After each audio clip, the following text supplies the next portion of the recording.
The yellow taxicab careens through a tunnel, a symphony of explosions and gunfire providing its chaotic soundtrack. Inside, a figure in a crimson and black suit, a katana strapped to his back, is giving his cabbie, Dopinder, a pep talk about following dreams and not letting love slip away. He's also, simultaneously, arranging his various firearms and ammunition. He's on a mission, one that involves a specific stretch of freeway and a very particular convoy. With a sudden burst of speed, the taxi swerves, cutting off a black SUV. The suited figure, who calls himself Deadpool, launches himself out of the passenger window, mid-air, a pistol in each hand.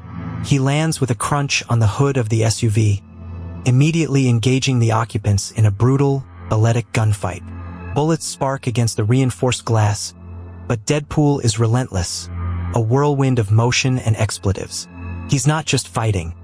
He's performing, narrating his own carnage with a biting wit.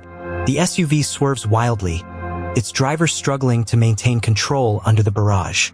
Deadpool, seemingly impervious to pain, kicks in the windshield, sending shards of glass flying. His target isn't the driver, though. Someone specific, someone he's been tracking for a long, long time. He's a red blur against the gray asphalt, bouncing from vehicle to vehicle in the convoy, dismembering, impaling, and generally making a nuisance of himself. His primary objective is a large, armored van at the center of the procession. Each bodyguard, each henchman, is dispatched with a casual, almost bored efficiency, a quip accompanying every fatal blow. One unfortunate soul gets impaled on a highway sign. Another is used as a human shield before being unceremoniously tossed aside. The air is thick with the smell of burning rubber and gunpowder. Deadpool moves with impossible agility, his katanas flashing, his pistols barking. He's a one-man army, but there's a distinct lack of heroism in his actions. This isn't about saving the day. It's about vengeance. He's a force of nature, a hurricane of violence, utterly focused on reaching his prize. He finally makes it to the armored van, clinging to its side as it hurtles down the freeway, sparks flying as his katanas grind against the metal. The driver, terrified, tries to shake him off, swerving violently, but Deadpool is unyielding, a crimson barnacle of destruction. Before all this, before the suits and the swords and the relentless pursuit, there was Wade Wilson, a former Special Forces operative, now a mercenary for hire, operating out of a dive bar where he mostly intimidates bullies and collects payment from relieved victims. He's charming, witty, and utterly irreverent, even when dealing with dangerous individuals. One night, he meets Vanessa Carlyle. She's a quick-witted, equally irreverent escort. Their first conversation is a rapid-fire volley of dark humor, pop culture references, and shared cynicism that quickly morphs into an undeniable connection. They fall in love fast and hard, a whirlwind romance built on mutual understanding and a shared appreciation for the absurd. Their relationship is passionate, playful, and deeply intimate, a perfect blend of sarcasm and genuine affection. They're two broken pieces that fit together perfectly, finding solace and joy in each other's company. Life with Vanessa is vibrant, full of laughter and a shared sense of freedom. They spend their days pushing boundaries, challenging each other, and simply existing in a comfortable, loving bubble. Their love story unfolds through a montage of holidays, each one marked by increasingly outrageous and intimate moments. They celebrate Thanksgiving with a food fight, Christmas with suggestive presents, and Valentine's Day with a scavenger hunt that leads to a deeply personal and heartfelt declaration of love. Wade and Vanessa are inseparable, their bond growing stronger with each passing day. He has found his soulmate, a woman who sees past his mercenary lifestyle and loves him for the complex, flawed man he is. He starts to envision a future, a life beyond the grit and grime of his current profession. On Christmas, surrounded by the warmth of their shared apartment, Wade finally works up the courage. He holds a small box, a ring nestled inside, his heart pounding in his chest. He's nervous, genuinely nervous, for perhaps the first time in his life. He's ready to propose, to solidify their future together, to commit to a life with Vanessa. He loves her more than anything, and the thought of spending forever with her fills him with a quiet joy he never thought he'd experience. Just as he's about to pop the question, a sudden, searing pain rips through him. He clutches his chest, gasping for air, the ring box falling from his trembling fingers. Vanessa rushes to his side, concern etched on her face. Wade dismisses it, trying to laugh it off, but the pain is too intense, too overwhelming to ignore. It's not just a momentary cramp. It's something far more sinister. The next day, after a series of frantic hospital visits and terrifying tests, the diagnosis comes. It's aggressive stage 4 cancer, ravaging his liver, lungs, prostate, and brain.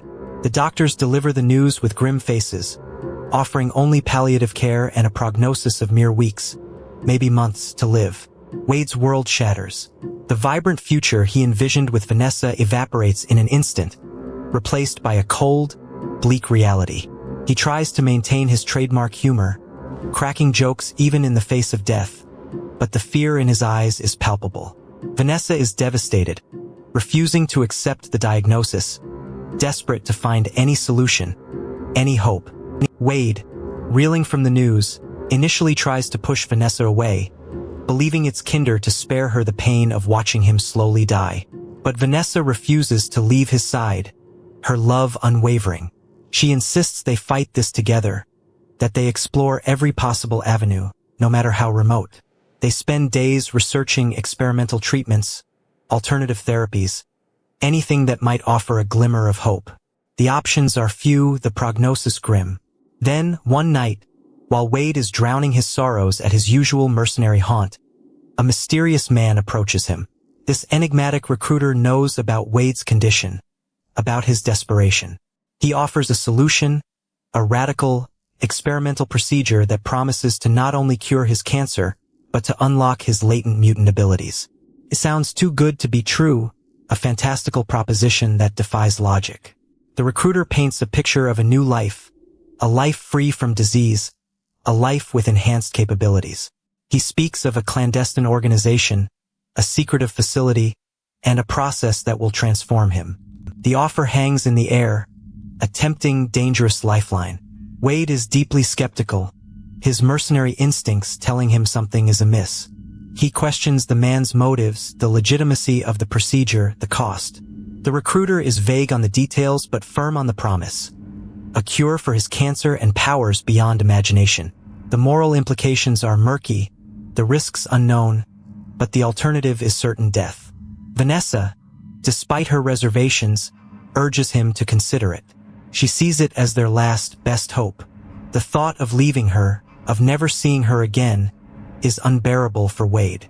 He grapples with the decision, torn between his inherent caution and his desperate desire to live. He knows this path is fraught with peril, that he might be walking into something far worse than death. But the vision of a future with Vanessa, a life free from the ravages of cancer, proves to be too powerful to resist. He makes the fateful choice, agreeing to undergo the experimental treatment, stepping into the unknown, a desperate gamble for survival and a chance at a normal life with the woman he loves. Wade bids a tearful farewell to Vanessa, promising to return. He's driven to a secluded, nondescript facility, a place shrouded in secrecy and an unsettling atmosphere. The initial procedures are clinical, sterile, a stark contrast to the promises of enhanced abilities. He's introduced to Ajax, a cold, ruthless individual who appears to be in charge of the facility and the treatment. Ajax, whose real name is Francis, explains the process in a detached, almost sadistic manner. It's not just about curing cancer. It's about unlocking latent mutant genes through extreme stress and torture, forcing the body to adapt and transform. Wade quickly realizes he's not a patient. He's a subject, a lab rat in a horrific experiment designed to create superpowered slaves. The facility is a brutal, dehumanizing prison, and Ajax is its cruel master. Wade is subjected to a series of agonizing trials, each designed to push him to his breaking point. He's starved, deprived of sleep, and subjected to psychological torment, all in an effort to activate his dormant powers. The days blur into a painful cycle of suffering.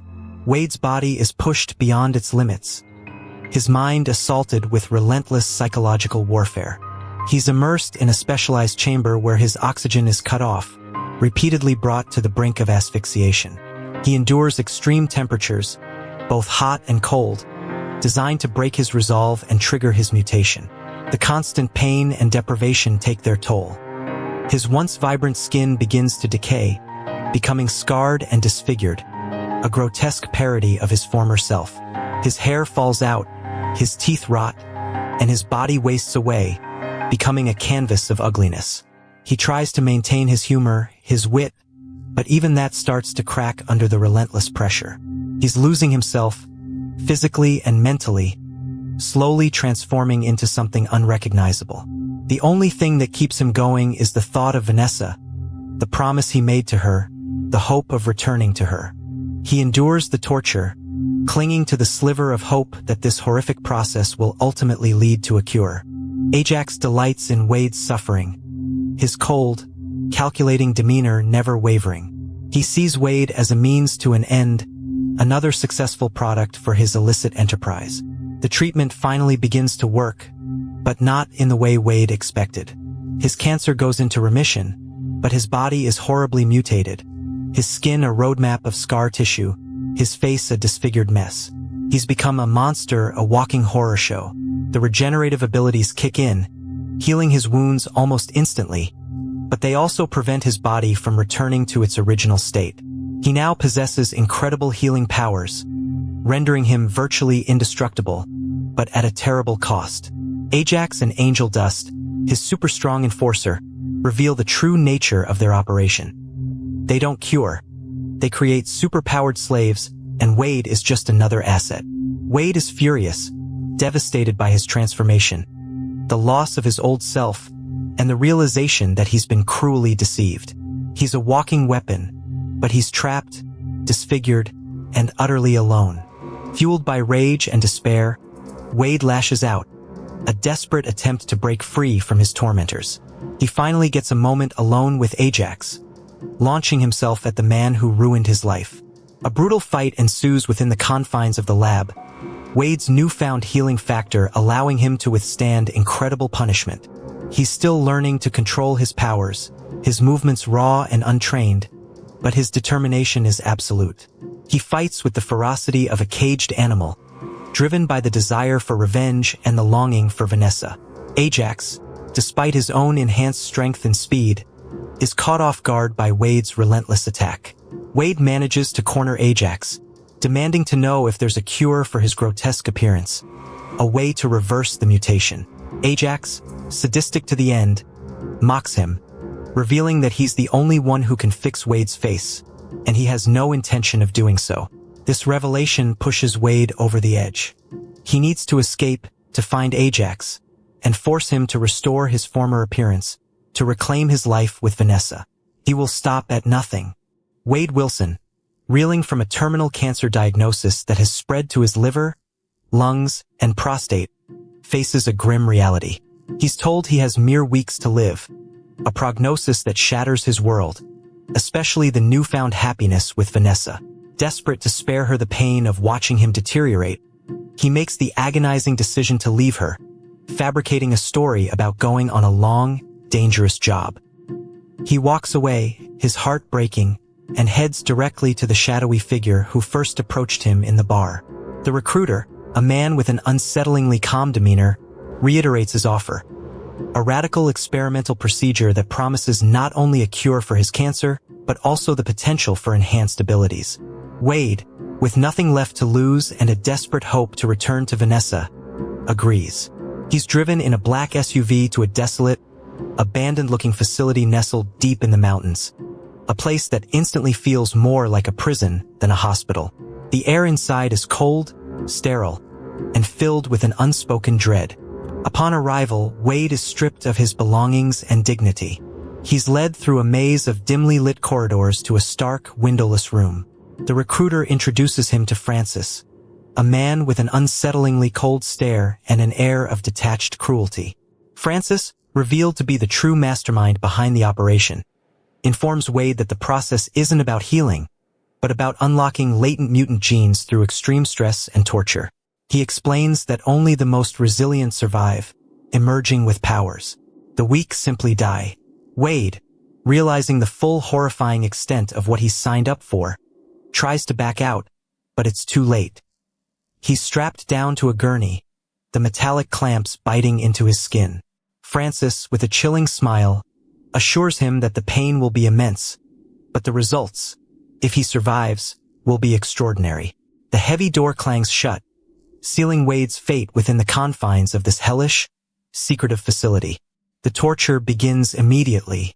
Wade is subjected to a relentless barrage of physical and psychological torment designed to push his body and mind to their breaking point. He's deprived of sleep, starved, and subjected to simulated drownings. Each session is overseen by Francis and his formidable enforcer, Angel Dust, a woman with incredible strength. They meticulously monitor his vital signs, looking for any flicker of genetic activation. Wade, despite the agony, retains his biting wit, constantly cracking jokes and insulting his captors, much to Francis's growing annoyance. His humor becomes a shield, a defiant act against the dehumanization. He endures solitary confinement in a small, dark cell, the walls closing in, but even there, his resolve, fueled by the thought of Vanessa, remains unbroken. The days blur into an endless cycle of pain and defiance, his body weakening, but his spirit refusing to yield.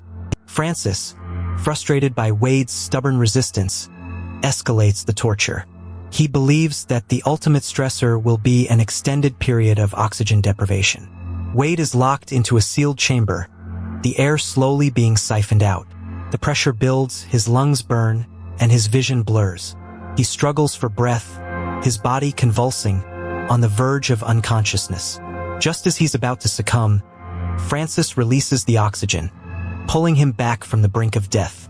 This cycle repeats, pushing Wade to the absolute edge over and over again. Each time he gasps for air, his body screaming in protest, but still, no mutation manifests. Francis grows increasingly agitated, realizing that Wade is an exceptionally tough case. The experiments become more brutal, more frequent, as Francis becomes obsessed with breaking him and unlocking his potential. Finally, Francis discovers the key. He realizes that Wade's cancer is paradoxically preventing the mutation.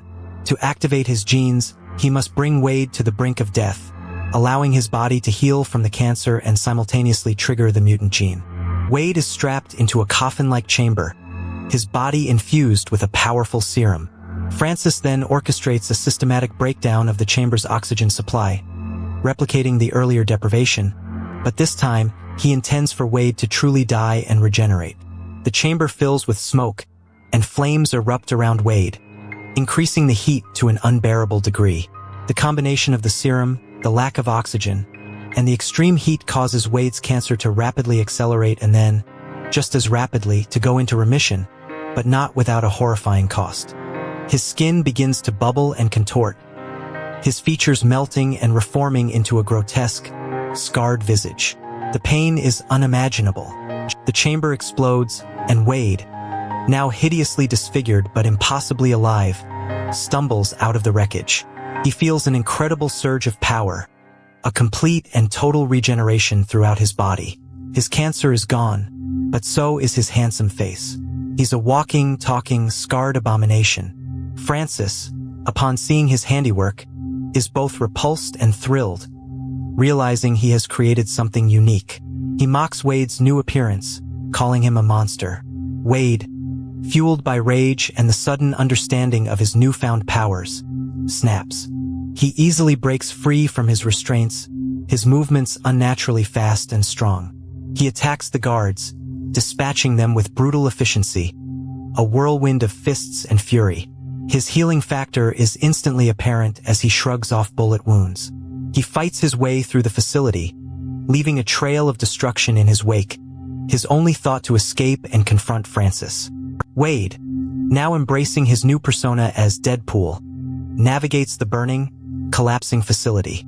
He brutally dispatches any guard who stands in his way, his movements fluid and deadly. He's no longer just a man. He's a force of nature, driven by an unquenchable thirst for revenge against Francis, whom he now refers to as Ajax.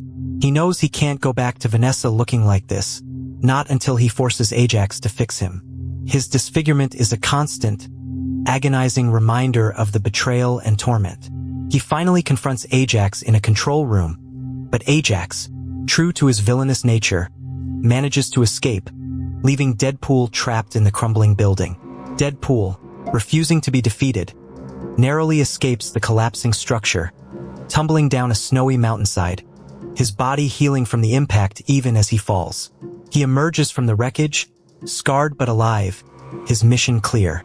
Now fully aware of his regenerative abilities and his terrifying new appearance, Wade understands his old life is gone. He cannot return to Vanessa looking like this. His priority shifts. Find Ajax, force him to undo the disfigurement, and then, only then, can he hope to reclaim his life. He salvages what he can from the remains of the facility, including a tattered red costume he improvises from a discarded uniform, and sets off into the snowy wilderness. The world outside is oblivious to the monster that has just been unleashed. He begins his relentless hunt for Ajax, using his old mercenary connections and instincts. He needs information, leads, anything that will point him to the man who ruined his life. This is no longer just about survival, it's about retribution. The journey to become the masked, wisecracking vigilante, Deadpool, has truly begun.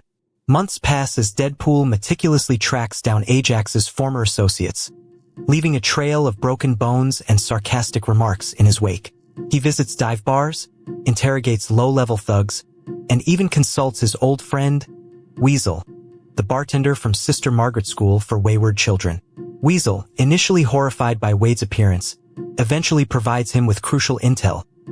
Ajax has a network of underground contacts and a hidden base of operations. Deadpool's methods are brutal but effective, each encounter bringing him closer to his target. He becomes a terrifying urban legend, a crimson-clad figure dispensing his own brand of violent justice while cracking irreverent jokes.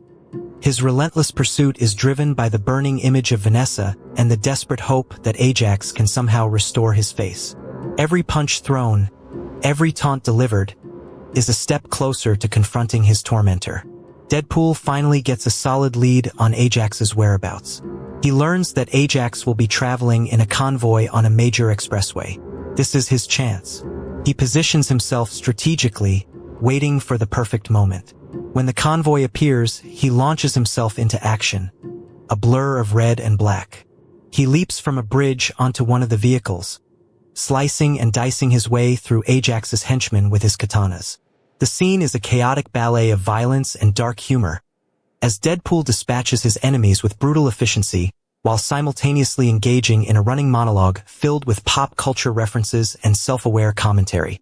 Bullets bounce off him, blades cut him, but his healing factor keeps him in the fight. He is a one-man army, tearing through the convoy, determined to reach Ajax. This is his first major public appearance as Deadpool, a shocking introduction to the world. Amidst the carnage, Ajax's right-hand woman, Angel Dust, intervenes. Her immense strength and combat prowess provide a significant challenge for Deadpool. They engage in a brutal hand-to-hand fight on the moving vehicles, each blow shaking the vehicles. Deadpool, despite his enhanced abilities, finds himself struggling against her raw power. He's thrown around, slammed into cars, but he keeps coming back, his healing factor allowing him to endure punishment that would kill anyone else. The fight is intense, a clash of superpowered beings. During the struggle, Ajax himself emerges, attempting to escape the chaos. Deadpool, seeing his target, redoubles his efforts against Angel Dust, desperate to get to Ajax before he vanishes again. He knows this might be his only chance to capture him and demand the cure for his disfigurement. The stakes are incredibly high. Just as Deadpool corners Ajax, ready to extract his vengeance, a new, unexpected element enters the fray. Colossus, the metallic mutant X-Man, arrives on the scene, accompanied by the brooding, cynical Negasonic teenage warhead. They've been tracking Deadpool, alerted by the widespread destruction and chaos he's causing. Colossus, ever the morally upright hero, attempts to intervene, admonishing Deadpool for his excessive violence and attempting to recruit him for the X-Men. Deadpool, however, has no interest in being a hero or joining a superhero team. His sole focus is on Ajax. A hilarious but intense confrontation ensues, with Deadpool trying to fight off Colossus and Negasonic while simultaneously trying to capture Ajax. Colossus's metallic skin makes him impervious to Deadpool's attacks, and Negasonic's explosive powers are a significant threat. The battle escalates, turning the Expressway into an even bigger war zone. Deadpool, despite his best efforts, is no match for the combined might of Colossus and Negasonic. Colossus manages to get a hold of him, admonishing him about proper superhero behavior and the importance of not killing villains. While Colossus lectures him, Ajax, seeing his opportunity, slips away. Enraged by this setback, Deadpool manages to escape Colossus's grasp using a desperate, self-mutilating maneuver. He cuts off his own hand. While Colossus is momentarily stunned, Deadpool attempts to go after Ajax, but Negasonic unleashes a powerful concussive blast, sending Deadpool flying and temporarily incapacitating him. He lands hard, his severed hand regenerating rapidly, but Ajax is long gone. Colossus, disappointed but not surprised, reluctantly leaves Deadpool, who is now even more furious and determined to find Ajax. The X-Men's intervention, while well-intentioned, has only fueled Deadpool's rage and complicated his singular mission. Driven by his failure, Deadpool returns to his apartment, defeated and frustrated. He confesses to Blind Al, his elderly, blind roommate, that he needs to put on a mask to face Vanessa because he's too scared to let her see his disfigured face. He's preparing to finally reveal himself to her, come what may, when his apartment is attacked. Ajax and Angel Dust, having tracked him, storm the place. They overpower Blind Al and then, in a cruel twist of fate, they kidnap Vanessa. Ajax reveals his true motive. He knew Wade would eventually come for him, and by taking Vanessa, he plans to lure Deadpool into a final confrontation, where he intends to kill him once and for all. He taunts Deadpool over a phone call, informing him that Vanessa will be held at a massive, decommissioned helicarrier in a scrapyard. Deadpool's worst fears have come true. Vanessa is now in danger because of him. Deadpool, filled with a renewed, desperate resolve, knows he cannot face Ajax and his army alone. He reluctantly seeks out Colossus and Negasonic, appealing to their heroic nature and explaining the urgency of the situation. Despite their previous clashes, Colossus agrees, recognizing the dire threat to an innocent life. Together, the unlikely trio travels to the scrapyard, where the colossal helicarrier looms. A massive battle ensues, with Deadpool and the X-Men clashing against Ajax's forces. Negasonic uses her explosive powers to create chaos, while Colossus, in his metallic form, plows through henchmen. Deadpool, fueled by his love for Vanessa and his hatred for Ajax, fights with an unhinged ferocity, his katanas a blur of motion. He finally confronts Ajax on the deck of the helicarrier, demanding that he restore his face. Ajax, however, reveals the devastating truth. There is no cure, no way to fix Wade's disfigurement. The revelation shatters Deadpool.